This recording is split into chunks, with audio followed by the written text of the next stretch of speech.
오늘 본문을 통해서 우리가 확인하는 것이 뭐냐? 첫째는 성령의 역사거든요. 사도들로 하여금 예수 그리스도를 증언할 기회를 계속해서 만들어가는 이 성령의 역사. 이 사도들로 하여금 두려움이 없이 담대하게 말을 선포하게 하는 이 성령의 역사. 이거 정말 중요합니다. 그래서 우리가요, 새벽마다 기회마다 성령으로 저를 사로잡아 달라고, 성령으로 충만하게 해달라고, 이 기도가 얼마나 중요한지 모릅니다. 사도행전 4장 13절로 22절까지를 같이 함께 읽도록 하겠습니다. 그들이 베드로와 요한이 담대하게 말함을 보고 그들을 본래 학문 없는 범인으로 알았다가 이상히 여기며 또 전에 예수와 함께 있던 줄도 알고 또 병 나은 사람이 그들과 함께 서 있는 것을 보고 비난한 말이 없는지라 명하여 공회에서 나가라 하고 서로 의논하여 이르되 이 사람을 어떻게 할까? 그들로 말미암아 유명한 표적 나타난 것이 예루살렘에 사는 모든 사람에게 알려졌으니 우리도 부인할 수 없는지라. 이것이 민간에 더 퍼지지 못하게 그들을 위협하여 이후에는 이 이름으로 아무에게도 말하지 말게 하자 하고 그들을 불러 경고하여 도무지 예수의 이름으로 말하지도 말고 가르치도 말라 하니 베드로와 요한이 대답하여 이르되 하나님 앞에서 너희 말을 듣는 것이 하나님의 말씀을 듣는 것보다 옳은가 판단하라. 우리는 보고 들은 것 말하지 아니할 수 없다 하니 관리들이 백성들 때문에 그들을 어떻게 처벌할지 방법을 찾지 못하고 다시 위협하여 놓아주었으니 이는 모든 사람이 그 된 일을 보고 하나님께 영광을 돌림이라. 이 표적으로 병 나은 사람은 40여세나 되었더라. 아멘. 사도행전 하면서 하나님께서 저로 경험하게 하신 일을 나누겠습니다. 이런 얘기를 했는데 한 분이 그런 얘기를 해요. 목사님 하는 말을 다 어떻게 믿을 수 있어요? 그래서 그럴 수 있겠네 속으로. 사모님하고 말이 그게 틀리면 어느 한쪽은 거짓말하는 거 아니에요? 그럴 수 있겠다. 생각도 못했던 그런 말을 하길래 맞아, 그럴 수 있겠네. 그런데요, 예전에 그런 경험이 있습니다. 부흥회를 하고 집회를 하다 보면 약간 과장된, 초기 때는 제가 굉장히 순수했거든요. 아마 하나님께서 그런 것들을 보시고 기적을 많이 주셨다 생각이 드는데 이후에 집회도 다니고 뭐 이러다 보니까 나도 모르게 과장되는 모습이 없잖아 있었던 것 같아요. 그래서 요번에도 하나님께서 너 진실하게 말해라 이렇게 그분을 통해서 메시지를 주지는 않았나 이런 생각을 하면서 오늘도 또 은혜를 나누겠습니다. 왜냐하면 오늘 거기 한번 보세요. 20절에 보니까요, 이 베드로와 요한이 그런 말을 해요. 우리가 보고 들은 것을 말하지, 이거요, 이거 하나님이 행하시는 일을 말해야죠. 증거해야죠. 조심스러운 게 거기에 제가 있었다는 그게 조심스러워요. 잘난 척할까 봐, 무용담 늘어놓을까 봐. 오늘 이 본문과 비슷한 사건이 있었나 회상을 했더니 있더라고요. 또 우리 김경환 선교사 이야기를 좀 하고 오늘 본문을 좀 함께 나눌 텐데, 저보다 한 2-3살 위세요. 저하고 비슷한 시기에 중국을 들어갔죠. 어느 날 그 사모님이 전화가 온 거예요. 김 선생님, 거기서 이제 선교사 소리 못합니다. 중국서는. 김 선생님 좀 도와주세요. 목소리가 달달달달 떨려 이가 부딪혀요. 무슨 일입니까? 왜 그렇습니까? 그러니까 빨리 좀 우리 집에 좀 와주시면 안 돼요? 제가 그 집을 알거든요. 그때 우리 집에 누가 와 있었냐면 중국 화교 선교회라고 있어요. 여러분 아시나 모르겠는데 정동에 보면 구 MBC 문화방송이 있었습니다. 그 바로 앞에 중국인 교회가 있어요. 그 교회에 중국인들이 모여서 예배를 드리거든요. 한국에 있는. 거기에 목사님이 왕스웨 목사님이라고 계세요. 저희 또래인데 이분이 우리 집을 방문하고 있었어요. 북경에. 같이 이렇게 있는데 전화를 받은 거예요. 그분이 말리더라고요. 그런데 잠시 후에 또 전화가 왔어. 김 선생님, 아무도 도와주질 않습니다.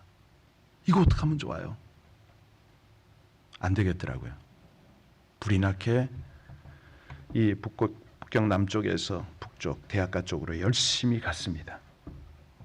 가서 보니까 사모님이 화장실에서 나오지를 못해요. 탈탈탈탈 떨고 있어요. 그 웬일이냐고. 아마도 오줌까지 지린 것 같아. 공안이 2차례가 지금 급습을 해가지고 집에 모든 것을 다 쓸어갔답니다. 책장 속에 있는 선교 자료 모든 걸 다 쓸어갔대요. 그런데 정말 큰일 났다고. 왜요? 그랬더니 야적해놓은 성경책, 신학 자료를 빨리 누가 치우지 않으면 저거 어떡하냐고. 다 죽게 생겼다고. 어디 있냐고. 그랬더니 우리 아들이 안 되는 거예요. 아들이 그때 한 7살짜리 됐을 거예요. 7살? 어떤 그 정도? 철부지죠. 알았다고. 아들을 데리고 이제 길을 나섰어요. 차를 잡아야 되는데 저도 정신이 하나도 없는 거죠. 일단은 길에 나서면서 대학 가니까 유학생을 찾았어요. 혼자서 못할 것 같아서. 왜냐하면 많다고 그러더라고요. 그리고 청년 하나를 찾아서 거길 들어가는데 아들이 7살짜리 앞세워서 들어가는데 그거 모르잖아요. 제가 창고를. 창고 근처 다 왔는데 공안들이 집차에 한 차를 타고 들어가요. 너무 많은데 매달려서 뒤에 앞에 의자에 앉다가 부족하니까 뒤에 매달려 들어가더라고요. 문제는 뭐냐면 그 집에 딱 도착을 하니까 이 꼬맹이가 튀어 들어가는 거예요. 공안이 그 안에 가득한데. 그 유학생하고 저하고는 문 바깥에 있어서 얘를 불렀는데 소리를 못 내는 거예요. 손짓을 해도 철부지니까 뛰어 들어가는 거예요. 이야, 이거 어떻게 했으면 좋을지 모르겠어요. 막 공안들이 막 뒤지고 난리가 났죠. 그런데 순간 피해야 되나 말아야 되는데 얘가 나오더라고. 선생님하고 입을 틀어막고 끌어안고 숲속으로 뛰었죠. 그 청화대라고 있어요. 중국에 그 청화대 그 뒤쪽인데 여름이었는데 숲속에 들어갔는데 이 공안들이 따라오는 거예요. 야, 이 흩어져 가지고 이제 뛰고 도망을 가는데 아주 그냥 붙잡힐 뻔했어요. 그 학생이 어떻게 됐는지도 모르겠더라고. 나중에 한 몇 시간을 이제 숲속을 헤매다가 나오는데 이 학생이 머리가 있는지 양쪽에 맥주병을 들었어요. 술 냄새를 풀풀 풍겨. 알고 보니까 이 맥주로 머리에 붓고 옷에다 부었어. 술 취한 척을 한 거예요. 그런 일이 있어요. 중요한 건 제가 말씀드릴 게 뭐냐면 오늘 본문하고 좀 연결이 연결이 되는 건데 오늘 본문에 가만히 보세요. 베드로가 3번째 설교거든요. 이 설교가 어디냐? 공회 앞이에요. 솔로몬 행각 앞에서 2번째 설교를 마치고 그때 아마 성소에 있던 제사장들 다 들었을 거예요. 그런데 여기 성전 맡은 자가 있거든요. 그 당시에는요. 여기 보면은 이 파가 한 3파가 있었는데 사두개인과 바리새인과 에세네파 이 3파가 1세기 유대인 사이의 3대 사상 집단에 속해요. 그래서 이들이 제사장 계층을 대표하는 무리 사두개인 아마 이제 이런 그 입장들이 뭐냐면 기득권 유지를 하기 위해서 정부층과 그러니까 정부와 이렇게 그 어느 정도 타협을 하는 이런 상황이에요. 여기 이제 다 설명드릴 수는 없고 시간이 없으니까 이렇게 쉽게 한번 여러분들이 이해하면 돼요. 바리새인들은 오늘날 신학생들을 선지자들을 길러내는 그 코스를 장악을 했다. 에세네파는 오늘날의 기도원, 이제 수양관 여기를 장악했다. 사두개인들은 총회, 노회를 장악하고 있었다. 이렇게 이해하시면 그것도 좀 어려운가요? 예, 괜찮습니까? 예, 이렇게 나름대로 그 시대를 신앙과 타협하며 살아갔죠. 이 사두개인들은요, 되게 많은 재산을 갖고 있었습니다. 그래서 그 소유를 보존하기 위해서 정치적 현상 유지를 원했어요. 안정을 원했던 거야. 그러니까 누가 튀고 이런 거를 원치 않아요.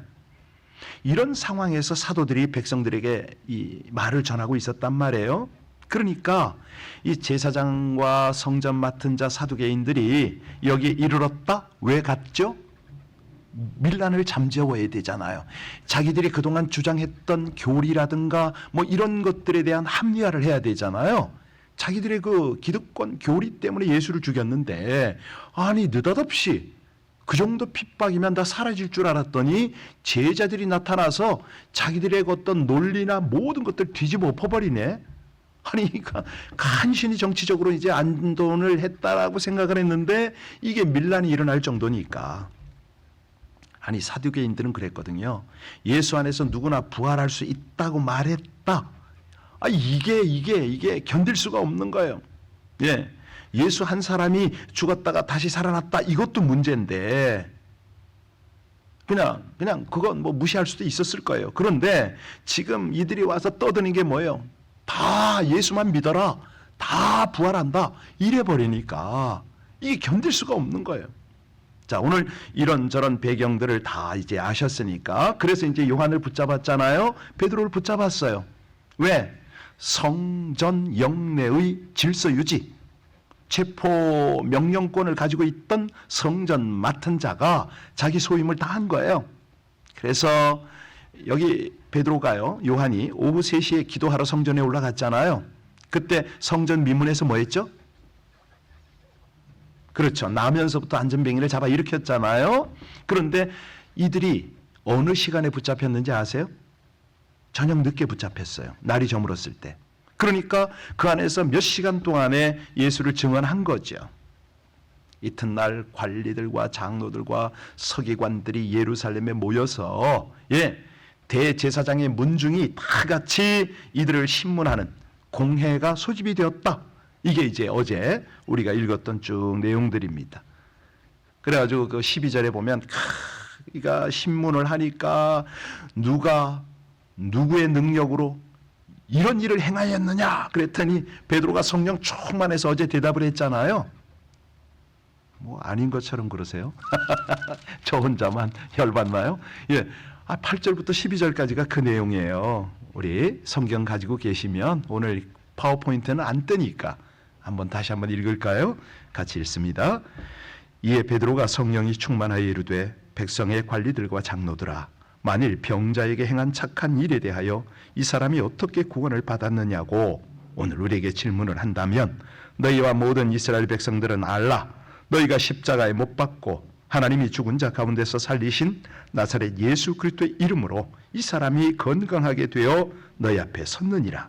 예수는 너희 건축자의 버린 돌로서 진 모퉁이의 머릿돌이 되었느니라. 다른 이로서는 구원을 받을 수 없나니 천하 사람 중에 구원을 받을 만한 다른 이름을 우리에게 주신 일이 없음이라 하였더라. 이 유명한 12절 말씀을 한 거예요. 자, 그리고 나서 오늘 본문을 보면 13절 14절 아닙니까? 우리 13절 14절로 연결을 시키면서 조금 더 깊이 들어가 보겠습니다. 그들이 베드로와 요한이 담대하게 말함을 보고 그들을 본래 학문 없는 범인으로 알았다가 이상히 여기며 또 전에 예수와 함께 있던 줄도 알고 또 병 나은 사람이 그들과 함께 서 있는 것을 보고 비난할 말이 없는지라. 이 본문을 설명하기 위해서 아까 그 예화를 들었어요. 그 김경한 선교사 가끔 옵니다. 그분의 책이 아마 우리 교회도 몇 권 있을 거예요. 그분 책에 보면 가장 중심에 이 사건을 다뤘어요. 제 이름이 거기 나와요. 이분이 체포가 됐잖아요. 끌려 들어가서 조사를 받는데 얼마나 무참하게 고생을 했는지 몰라요. 이 신문지 같은 걸 돌돌돌돌 말아가지고 머리를 탁탁 치면서 모멸감을 줍니다. 중국말로 목회를 했기 때문에 중국말로 해도 되는데 우리말을 하는 동포를 앞세워요. 그리고 온갖 욕설에다가 이 사람을 모멸감을 줍니다. 그렇게 곤욕을 하는데 나중에 이분이 한 몇 개월간 있었어요. 추방을 안 당하고 그 당시에 아주 날마다 뒤를 쫓아다녀. 심지어는 저를 만나러 왔는데 곧 같이 왔더라고. 이분 이야기 제일 힘들었던 걸 저한테 말하더라고요. 자기가 제일 힘들었던 게 뭐냐면 그 속에 자기를 조사하는 사람 속에 오늘 이 본문에 있는 대제사장 같은 이런 사람이 있었던 거예요. 누구냐면 독일에서 신학을 제대로 하고 온 사람이 있었어요. 선교사를 신문하고 온갖 모욕을 주는 그 자리에 알고 보니까 이 사람이 공산당인데 독일에 가서 신학 박사 받아가지고 왔어요. 이 사람이 말을 해요. 로마서 13장에 뭐라고 그랬냐? 정부의 관원들의 모든 정책에 순종하라고 돼 있지 않냐? 이래요, 여러분, 이래. 선교지가요, 일반적인 그런 상황이 아니에요. 그러니까 사실은 여러분처럼 이렇게 새벽을 깨우고 신실하게 하나님 앞에 신앙생활하는 사람은 더 어려움을 당합니다. 선교사도 똑같아요. 선교사도 신실하게 사역을 하는 사람들은요, 다 어려움 당합니다. 이런 정말 어떤 그 실체들을 다 하나님이 알게 하세요. 경험하게 하세요. 왜? 하나님 당신의 역사를 느낄 수 있도록. 자, 여기 보면은 예수님께서 그런 말씀을 하신 거 기억하시나 모르겠어요. 누가복음 21장에 보면 내 이름으로 말미암아 너희에게 손을 대어 박해하며 회당과 옥에 넘겨주며 임금들과 집권자들 앞에 끌려가려니와 이 일이 도리어 너희에게 증거가 되리라. 너희는 변명할 것을 미리 궁리하지 말도록 명심하라. 내가 너희의 모든 대적이 능히 대항하거나 변박할 수 없는 구변과 지혜를 너희에게 주리라. 이 예수님의 약속이 사도들 눈앞에서 이루어지고 있어요.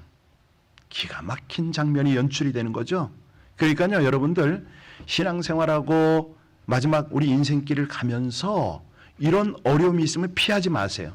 요령 부리지 마세요. 그냥 가세요. 부딪히세요. 저는 경험자로서 우리 모든 성도에게 정말로 권면합니다. 진짜 아주 적당히 신앙생활 하려고 하지 말고요. 요리조리 빠지고 그냥 요거저거 핑계 대려고 하지 마시고요. 완전 정면 돌파를 하세요. 여러분들이 제 스타일 다 아실 거예요, 이제. 여기 공회원들을 놀라고 곤혹스럽게 한 것은 단지 베드로의 거침없는 설교만이 아니에요. 여기 보면은 병고침을 받고 일어나서 걷게 된 사람이 사도들 앞에 그들 앞에 서 있잖아요. 14절이요. 다시 한번 읽으세요. 시작. 또 병난 사람이 그들과 함께 서 있는 것을 보고 그렇지요. 그가 뭐 사도들을 계속 쫓아다녔는지 어쨌는지는 몰라요. 아니면 아마도 성령의 역사로 그 마음에도 구원받고자 하는 심령이 있었겠죠. 자, 그래서 공회원들이 놀라고 곤욕스러워서 어떻게 했을까? 15절 같이 읽겠습니다.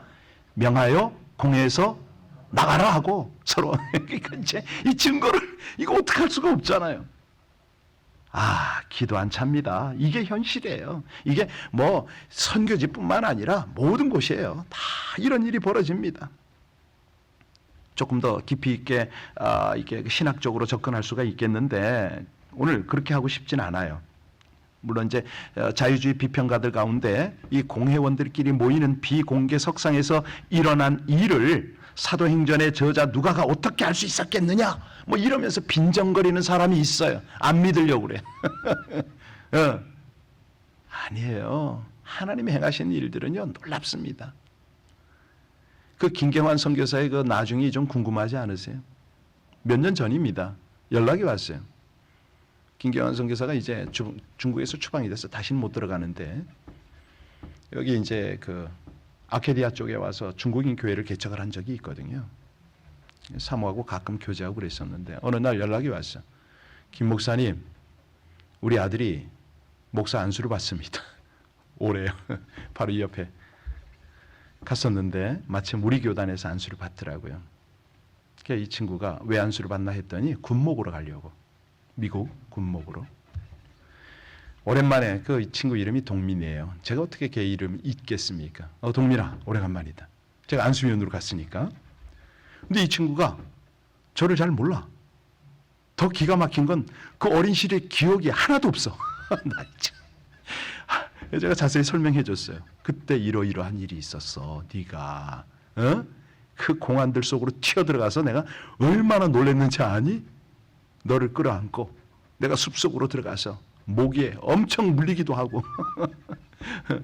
근데 재밌는 건요, 우리가 거기를 갔다 나왔잖아요. 그 안에 책이 하나도 없었어. 어떻게 됐는지 아세요? 이미 다 수거해가고 재차 조사 나온 상황이었어요. 거길 제가 간 거야. 미쳤죠. 그러니까 이게 일반 상식으로는 이야기 안 돼요. 사모님은 그것도 모르고 그냥 가서 치워달라고 그러고, 하나님께서는요, 이 모든 과정을 통해서도 저를 교훈하고, 아니 저는 그 아들한테 분명히 전했어요. 너 이거 잊으면 안 돼. 우리가 이런 세월을, 이런 어떤 선교 시대를 지내왔어. 이 모든 과정을 통해서 하나님이 일하신다는 걸 잊지 말아라. 지금 목회 잘하고 있습니다. 여하튼 간에 오늘 본문을 통해서 우리가 확인하는 것이 뭐냐? 첫째는 성령의 역사거든요. 사도들로 하여금 예수 그리스도를 증언할 기회를 계속해서 만들어가는 이 성령의 역사. 이 사도들로 하여금 두려움이 없이 담대하게 말을 선포하게 하는 이 성령의 역사. 이거 정말 중요합니다. 경험해 보시면 알아요. 조사관들 앞에서 쫓기면서 얼마나 힘든지 몰라요. 두려워요. 달달달달 떨려요. 뭐 할 말도 생각도 안 나요. 제가 지금이니까 이렇게 여유 있게 간증하지, 그 당시로 돌아간다면 지금도 아무것도 못할 것 같아요. 오직 하나, 성령께서 사로잡아 주시고 성령이 역사하시면 가능하죠. 어떻게? 스데반처럼 돌에 맞아 죽어도 얼굴이 천사같이 빛날 수가 있다는 거죠. 그래서 우리가요, 새벽마다 기회마다 성령으로 저를 사로잡아 달라고, 성령으로 충만하게 해달라고, 이 기도가 얼마나 중요한지 모릅니다. 두 번째는요, 참된 구원자 예수 그리스도, 이분을 전하는 거예요. 전할 때 무슨 일이 벌어지는지 아세요? 그 안에서, 우리 안에서 치유가 일어나요. 생명이 약동을 하는 거예요. 역동을 하는 거예요. 그런데 솔직한 얘기로 신앙생활을 몇십 년 하고 직분을 받아도 단 한 번도 전도 안 하는 사람이 있잖아요. 신학생이면 뭐예요? 아니 무슨 목사 아니라 장로 아니라 권사 아니라 무슨 아니 복음 한 번 안 전하는데 이거 어떻게 하면 좋아요?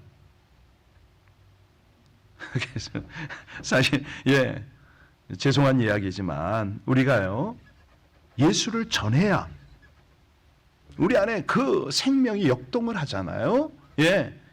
그런 거룩한 부담을 안고 기도를 해야 성령의 충만함을 주시잖아요. 해야 됩니다. 그래서요, 이번에 우리 전도 제가 세미나 한다고 그랬잖아요. 꼭 들어오세요. 시간 꼭 만드셔서 들어오고 요리조리 빼지 말고 저 이충령 꼭 들어오세요. 딱 보면 알아. 전도하는지 안 하는지. 전도 안 하고 무슨 내가 신앙생활 한다? 제발 아주 그 이율배반적인 그런 삶을 살아서는 안 되죠. 해야 돼요. 그래 같이 해야 돼, 같이. 그래서 오늘 전하지 않는 삶이 과연 그리스도인의 삶이냐? 주님의 제자라고 할 수 있느냐? 은혜를 아는 삶이라고 할 수 있느냐? 오늘 분명히 이야기했잖아요. 20절. 다시 한번 읽고 기도하겠습니다. 20절 뭐라고 그랬습니까? 우리는 보고 들은 것을 기도하시겠습니다. 담대하게 복음을 전하게 하시는 하나님, 전문적 지식이 부족한 베드로와 요한이 담대하게 복음을 전하자 공회원들이 놀라 예수의 이름을 금하는 것을 보며 성령의 능력과 지혜로 복음을 전할 수 있기를 간절히 소원합니다. 핍박이나 환난이 고난으로부터 정말 성령으로 말미암는 천국에 대한 소망, 그 구원의 기쁨을 누릴 수 있는 모든 과정이 되게 하여 주옵소서. 성난 파도처럼 밀려오는 세상의 두려움을 이겨내게 하여 주시옵소서. 예수 그리스도의 이름으로 그 능력으로 병자를 일으키고 복음을 전하여 사람들을 주께로 이끌어가게 하여 주옵소서. 모든 장애를 뛰어넘는 용기와 지혜와 능력을 더하여 주시어 거룩한 영적 열매를 맺는 삶을 살기를 간절히 원하여 예수님 이름으로 기도하옵나이다. 아멘.